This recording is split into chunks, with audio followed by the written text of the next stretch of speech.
সম্মানিত শ্রোতা ও দর্শক, খেজুর দিয়ে ইফতারি করা সুন্নাত। আলহামদুলিল্লাহ, আমরা খেজুর দিয়ে ইফতারি করবো ইনশাআল্লাহ।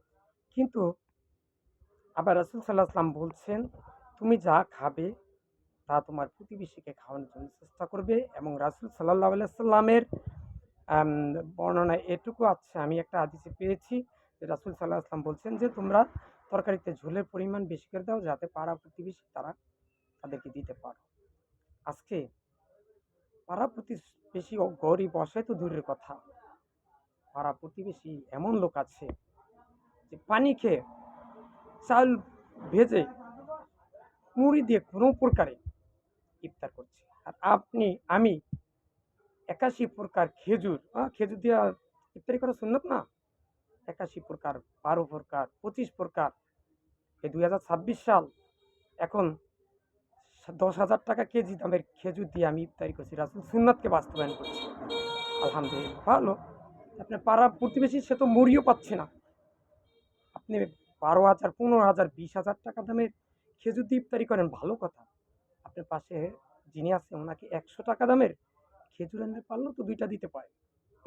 ১ কেজি দিতে পারেন, আধা কেজি দিতে পারেন। বা আপনার এই ১০,০০০ টাকা দামের খেজুর, সেখান থেকে একটা খেজুরও তো দিতে পারেন। কেন? আপনি ৭০ প্রকার খাবার দিয়ে ইফতারি করবেন, আর পাশের উনি মুড়ি দিয়ে খাবে। অনেকের মুড়িও নাই, লতাপাতা, শাক এগুলো দিয়ে ইফতারি করবে, সেহরি করবে। আর আপনি ৭০ প্রকার খাবার খেয়ে তারপর ইফতারি করবেন। আল্লাহর রাসূল সাল্লাল্লাহু আলাইহি সাল্লামের রেখে যাওয়া ইসলাম কি এটা? না। তাই আসুন, আজ থেকে আমরা গরিব অসহায় যারা আছে তাদেরকে আমরা যা খাই তার কিছু অংশ দেওয়ার জন্য চেষ্টা করি।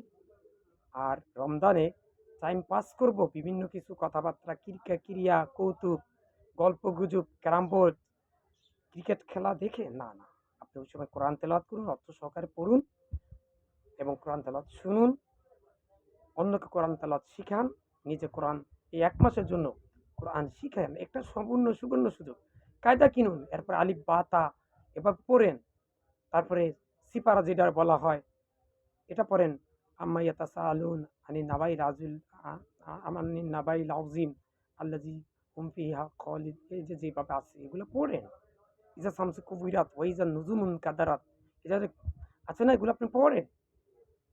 বেশি বেশি করে কুল হু আল্লাহু আহাদ আল্লাহুস সামাদ, সূরা ইখলাস এটা বেশি বেশি পড়েন। আলহামদুলিল্লাহি রাব্বিল আলামিন আর রহমানির রহিম এটা বেশি বেশি করে পড়েন। যেহেতু আপনি কোরআন পড়তে পারেন না, কুল আউযু বিরাব্বিন নাস, কুল আউযু বিরাব্বিল ফালাক, কুল ইয়া আইয়ুহাল কাফিরুন এটি বেশি বেশি করে পড়ুন। এবং হাতে কাজ মুখে লা ইলাহা ইল্লাল্লাহ এটাও বেশি বেশি করে পড়ুন। ইয়া আল্লাহ, আমি সহ পৃথিবীর সকল মুসলিম উম্মাহকে উপরের কথাগুলো শুনে সেভাবে আমল করার তৌফিক দান করুন, আমিন। ইয়া আল্লাহ, আমি সহ পৃথিবীর সকল মুসলিম উম্মাহকে তুমি শান্তিতে রাখো এবং সকলকে শিরক, বেদাত, কুফরি, গীবত ও কবিরা গুনাহ মুক্ত রেখে মৃত্যুর সময় মুখে যেন লা ইলাহা ইল্লাল্লাহ পড়ে যেন আমরা সকল মুসলমান মৃত্যুবরণ করতে পারি, সেই তৌফিক দান করুন। ইয়া আল্লাহ, এখন ২০২৬ সাল চলছে, কিয়ামত পর্যন্ত প্রত্যেকটা মুসলমানকে আমার এই দোয়া, যে আরজ তোমার কাছে কামনা করেছি, সেই দোয়া খালেন তাদের জন্য কবুল করে নাও। আর আমার হাজার হাজার ভিডিও আছে, ভিডিওগুলো তুমি সদকা জারিয়া হিসাবে কবরে, হাসরে, মিজানে, ফুলসিরাতে এবং জান্নাত জাহান্নাম ফয়সালা করার সময় আমার সদকা জারি হিসাবে আমার আমলনামায় দান করিও। আল্লাহ রাসূলের শাফায়াত নসিবে দিও এবং ঈমানের হেফাজত সর্বপ্রকারে তুমি আমার ঈমানের হেফাজত করিও।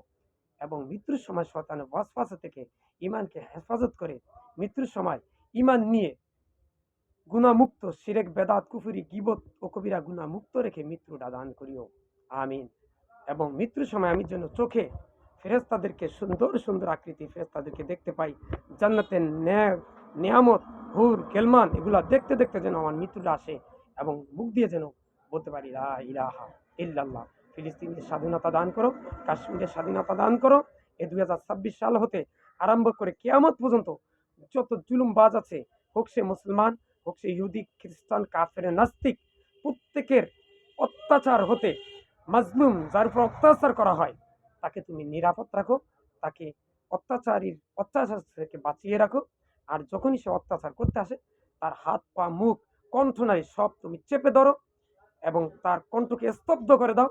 তাকে তুমি প্যারালাইজ করে দাও এবং ধ্বংস করে দাও ইহুদি জাতিকে, যারা ফিলিস্তিনের উপর অত্যাচার নির্যাতন করছে।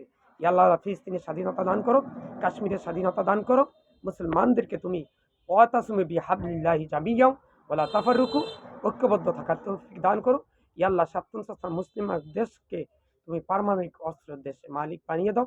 আমাদের বাংলাদেশকে তুমি পারমাণবিক অস্ত্রের দেশ বানিয়ে দাও।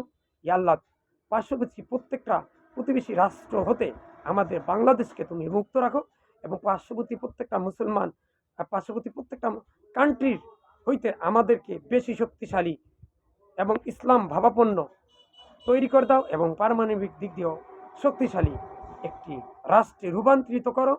বাংলাদেশকে একটি শ্রেষ্ঠ ইসলামিক কান্ট্রিতে প্রতিষ্ঠা করো, আমিন।